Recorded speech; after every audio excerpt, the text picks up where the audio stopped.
दोस्तों नमस्कार। दोस्तों इन दिनों उत्तराखंड की जो मुख्य सचिव है राधा रतौड़ी, एक बयान काफी वायरल हो रहा है चार धाम यात्रा को लेकर। उनका कहना यह है कि चार धाम यात्रा को बदनाम ना करें और जो इसको बदनाम कर रहा है उसके ऊपर एफआईआर दर्ज होगी। चार धाम यात्रा से कई इस प्रकार की खबर मिल रही है कि वहाँ पर पानी की सुविधा नहीं है, वहाँ पर कहीं पर बिजली नहीं है, कहीं पर यात्रियों को जो सुविधाएं मिलनी चाहिए मेडिकल से रिलेटेड वो नहीं मिल पा रही हैं। तो क्या इन जो तमाम सरकार के इंतजामात है, क्या इनको छुपाने का भी प्रयास किया जा रहा है कि एक खौफ दिखाकर कि आपके ऊपर एफआईआर दर्ज हो जाएगी अगर आप ये करेंगे? क्योंकि एक अखबार जिन्होंने प्रकाशित किया था उनके जो रिपोर्टर हैं उनके खिलाफ भी एफआईआर दर्ज हो गई है। क्या कुछ मामला है? हमारे साथ सीनियर जर्नलिस्ट गजेंद्र रावत भी बैठे हैं। गजेंद्र भाई, जो अखबार की कटिंग हम देख रहे थे उसमें तो लिखा हुआ था कि भाई वहाँ पर 10 लोगों की मृत्यु हो गई है और हम नेक्स्ट डे पढ़ते हैं कि उसी जो रिपोर्टर है उसके खिलाफ जो है वो एफआईआर दर्ज हो गई है। और तमाम खबरें ऐसी आ रही है क्योंकि जो हमारे लोकल रिपोर्टर वहाँ पर हैं उनके जब हम लाइव देखते हैं, खबरें देखते हैं तो कहीं बिजली नहीं आ रही है, कोई पानी नहीं है, शौचालय की व्यवस्था नहीं है। क्या कुछ लग रहा है पूरा प्रकरण? क्या ये छुपाने की कोशिश की जा रही है चार धाम को लेकर कि बहुत ज़्यादा यात्री हो गए हैं, पंजीकरण इनका बंद करवा दिया गया है? क्या कुछ है पूरा मामला? जिस अखबार में खबर छपी कि 10 लोग अब तक मर चुके हैं, उसके उसी दिन जो गढ़वाल के कमिश्नर हैं उनका बयान आया कि 11 लोग मारे जा चुके हैं। तो फिर आप किसको डराने की कोशिश कर रहे हैं? तो इसका मतलब आप ये चाह रहे हैं कि अखबारों में खबर ना छपे, और जो अखबारों में खबर छपेगी तो आप उसको धमकाएंगे। और मुकदमा कौन सा लगाया है? धार्मिक भावना आहत करने का। तो ये एक ऐसा ट्रेंड बन गया लगता है। मतलब ये प्रदेश है जिसके लिए पहले दिन से कहा जाता है कि ये जो नौकरशाह हैं बेलगाम हो चुके हैं, उनकी बेलगामी को छुपाने का एक षड्यंत्र मुझे लगता है। और आप बताइए कि पूरी सरकार चुनाव में, लोकसभा चुनाव में लगी हुई थी। आज की तारीख में अगर आप उत्तराखंड सरकार के मुख्यमंत्री कहाँ हैं, मंत्री कहाँ हैं, जो इनके विधायक कहाँ हैं, इनके जो प्रदेश अध्यक्ष कहाँ हैं, तो इनके जो कार्यक्रम है उसे पता चल जाए कि दूसरे प्रदेशों में हैं, वहाँ वोट मांग रहे हैं। राधा रतौड़ी को इस प्रदेश को जरूर बताना चाहिए कि क्या उनको मालूम नहीं था कि चार धाम की यात्रा शुरू हो रही है? वो बताएं कि उन्होंने कितनी बार बैठकें ली, उन्होंने कितनी बार जो उत्तरकाशी के डीएम है, जहाँ गंगोत्री यमुनोत्री यात्रा हमारी चलती है, उत्तरकाशी के डीएम कब गंगोत्री यमुनोत्री की यात्रा शुरू होने से पहले, जो चमोली के डीएम है वो बद्रीनाथ कितनी बार वहाँ विजिट करने गए, जो रुद्रप्रयाग के डीएम है वो कब केदारनाथ गए और कब उन्होंने ये चेक किया कि क्या करना क्या नहीं करना। कुल मिला के ये जो विषय ये है कि जो ये अपनी नाकामी को छुपाने का काम कर रहे हैं। और अपनी नाकामी छुपाने का एक उदाहरण और देखिए आप। कल दिन में जो है राधा रतौड़ी का बयान आया, उन्होंने कहा कि 200 मीटर तक अब मोबाइल बैन कर दिए गए। बयान है, वीडियो है, सरकार की जो साइट है उसमें वीडियो पड़ा हुआ है। और शाम को जो उनका आदेश जारी हो गया है उसमें लिखा 50 मीटर पे रील नहीं बनाएंगे आप, वीडियोग्राफी नहीं होगी। तो ये जो मुख्य सचिव जो टॉप क्लास पद है इस प्रदेश का, जब वो कुछ घंटे में ही उनका बयान बदल गया तो आप समझ सकते हैं कि ये जो सरकार है, इस सरकार को नहीं मालूम था कि पिछले साल अगर 50-60 लाख लोग आए तो नेचुरल की हर साल जनसंख्या बढ़ रही है। एक बयान और आया था उनका कि वीवीआईपी दर्शन नहीं होंगे 31 मई तक, अभी लेटेस्ट बयान आया है। तो ये वीवीआईपी का कल्चर भी समझ नहीं आ रहा है कि 2100 रुपये दे के लोग वहाँ पर दर्शन कर रहे हैं, अब उस पर रोक लगा दिया। क्या 31 मई के बाद दोबारा से शुरुआत कर दी जाएगी? वो बयान भी 2 बार बदल दिया है। पहले इन्होंने कहा कि जो है शुरू के 15 दिन तक कोई वीआईपी नहीं आएंगे। सब अच्छी बात नहीं आएंगे, नहीं आना चाहिए। तो फिर अब वीआईपी नहीं आएंगे तो वीआईपी प्रोटोकॉल तो पुष्कर सिंह धामी का भी है, उत्तराखंड के राज्यपाल का भी है, वो कहाँ से वहाँ चले गए? और जो सतपाल महाराज गए उनका भी वीआईपी प्रोटोकॉल है। तो जो सारे लोग वीआईपी प्रोटोकॉल से गवर्न होते हैं, इसका मतलब आपको वहाँ उनको नहीं जाना चाहिए था। अब वो वहाँ जा भी रहे हैं, उनके जाने के बावजूद स्थिति ये होगी अब एक नया बयान आ गया कि अब 31 मई तक बढ़ा गया। और असल बात क्या है? असल बात ये है कि जो हेलीकॉप्टर वहाँ दिन भर दौड़ रहे हैं, उन हेलीकॉप्टर से जाने वाले तीर्थयात्री 2100 रुपये की पर्ची कटवा रहे हैं। उस 2100 की पर्ची से उनके लिए एक अलग लाइन बनाई जा रही है, वही वीआईपी लाइन है। तो क्या अगर आपने 31 मई तक जो है वीआईपी दर्शन बंद करा दिया है तो आपने एश्योर किया कि हेलीकॉप्टर की यात्रा बंद हो गई है? और अगर हेलीकॉप्टर की यात्रा बंद नहीं हुई है तो उन लोगों को आपने अलग लाइन कैसे जाने दे रहे हैं? क्या वो वीआईपी लाइन के कुछ अलग मायने हैं? कुल मिला के ये जो सरकार है ये अपनी नाकामी छुपाने का काम कर रही है। और जिस प्रकार से मुकदमा किया गया है वो मुकदमा मुझे लगता है सरकार की फ्रस्ट्रेशन है, वो कोई सुखद स्थिति नहीं है। उस मुकदमे की बात एक पत्रकार के ऊपर मुकदमा इन्होंने कर दिया जिसने लिखा कि 10 लोग मर गए।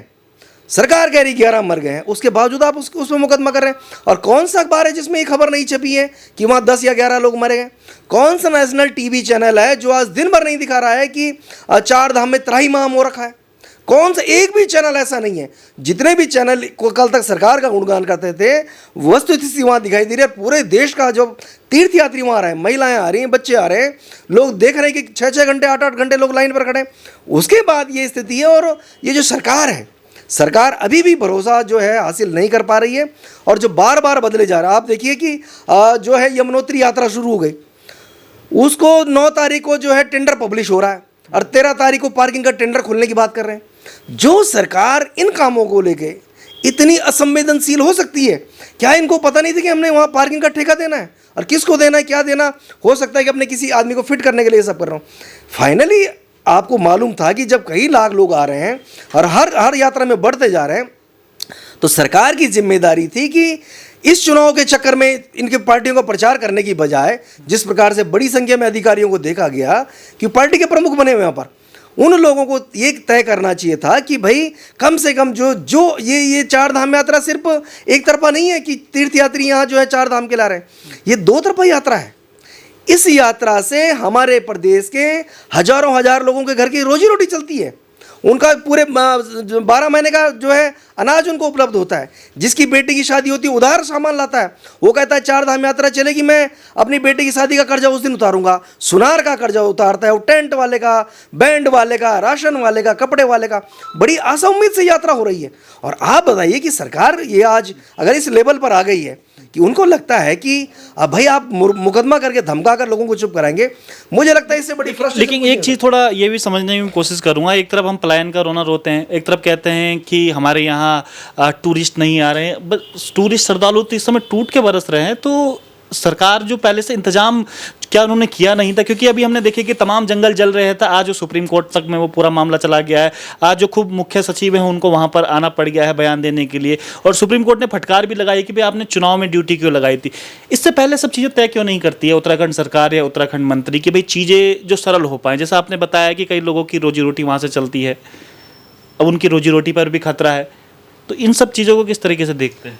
बहुत मोटा बात है कि जो नौकरशाही है उसके लिए मतलब कहता है कि घोड़े हों, और उनको हाँकने के लिए एक बेहतर जो है घुड़सवार चाहिए। उस घुड़सवार के हाथ में वो लगाम होनी चाहिए, और उन अधिकारियों को मालूम होना चाहिए कि उनके ऊपर कोई ऐसा आदमी बैठा हुआ है, कोई ऐसी सरकार है, कोई ऐसा मंत्री है, कोई ऐसा मुख्यमंत्री है जो उनको चेक कर सकता है, जो उनको डांट सकता है। लेकिन यहाँ इन अधिकारियों की हालत देखकर ऐसा लगता है इन्होंने मान लिया कि इस प्रदेश में सरकार नाम की कोई चीज़ नहीं है। उनको किसी मुख्यमंत्री का डर नहीं है, किसी मिनिस्टर का डर नहीं है, किसी बड़ी चीज़ का डर नहीं है। इस प्रदेश में कोई अनहोनी ना हो, इस बात को लेकर उनके मन में कोई डर नहीं है।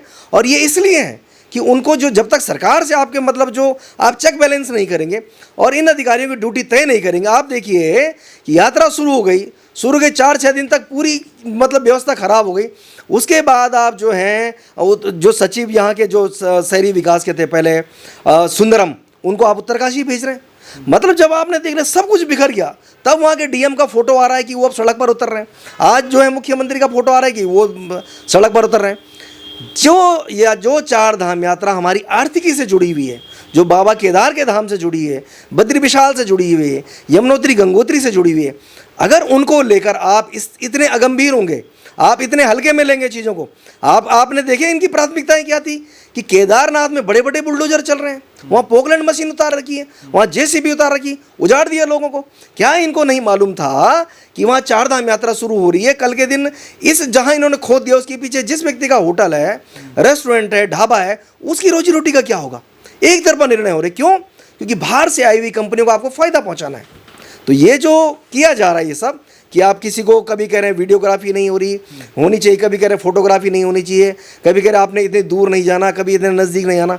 ये सारा का सारा जो प्रशासनिक फेल्योर है वो दर्शाता है। और ये जो मुकदमों ये झूठे मुकदमे जो किए जा रहे हैं, जो फर्जी धाराएँ लगाई जा रही हैं, ये मतलब जिस दिन कोर्ट में खड़े होंगे तो मुझे लगेगा कि वहाँ ऐसे अधिकारियों को बुलाया जाएगा, और बुलाया भी जाना चाहिए कि आप बताइए कि अगर एक पत्रकार ने लिख दिया कि वहाँ 10 लोग मारे गए हैं और कमिश्नर कह रहे हैं 11 मारे गए, और आपने उस पर धार्मिक उन्माद का धारा लगा दी, ये बड़ी गंभीर बात है। और समय रहते ये सरकार अगर नहीं चाहती तो तो ये जनता चेतेगी और निश्चित रूप से आने वाला जो समय होगा, मुझे लगता है कि इस प्रदेश में अगर इतने इन सतही स्तर पर जो नौकरशाह हैं, जो इस इतने हल्के में काम कर रहे हैं, इनको निश्चित रूप से रिवाइव करने की ज़रूरत है। बिल्कुल व्यवस्थाएं आप ना करें, क्योंकि हमने तमाम जिस समय चार धाम यात्राएं चलती हैं हमने उसकी व्यवस्थाएं देखी है। इससे पहले सतपाल महाराज की भी एक पीसी हुई थी, बड़ी बड़ी बातें उन्होंने पीसी में करी थी, लेकिन उसका खंडन कुछ पत्रकारों ने करा तो उनके ऊपर ही मुकदमे दर्ज हो रहे हैं। कितना सही है कितना गलत है ये आप तय कीजिएगा, क्योंकि जो आपने पर्यटन मंत्री का नाम लिया,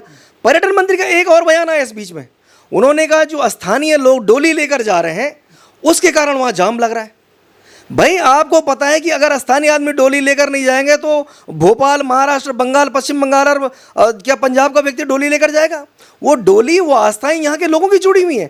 आप अपनी नाकामी का ठीकरा अगर वहाँ की लोकल पब्लिक पर फोड़ेंगे तो निश्चित रूप से इसी बात का संदेश जाएगा कि सतपाल महाराज तब तक केदारनाथ नहीं जा पाए जब तक उनको हेलीकॉप्टर नहीं मिला।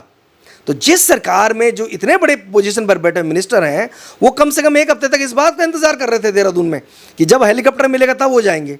तो आप समझ सकते हैं कि ये लोग इस प्रदेश को किस दिशा में लेकर जा रहे हैं। सही बात है, और व्यवस्थाएं आप ना करें और उसका ठीकरा जब कोई पत्रकार पूरी व्यवस्थाओं की पोल खोले तो उन पर एफआईआर दर्ज हो। ये तमाम सब बातें उत्तराखंड में हो रही है। ये अब जनता को तय करना है कि आखिर उत्तराखंड में ये सब चीज़ें क्यों हो रही है, क्यों अधिकारी सही से काम नहीं कर पा रहे। क्योंकि खाली ये चारधाम मामला नहीं है, इससे पहले जो तमाम उत्तराखंड में हमने मामले देखे हैं, चाहे वो उत्तराखंड जिस समय जल रहा हो वो देखे हो, चाहे हमने कोरोना काल पर देखे हो, हमेशा इस प्रकार की जो व्यवस्थाएँ, जो शिथिलता है वो उत्तराखंड में बढ़ती जाती रही है।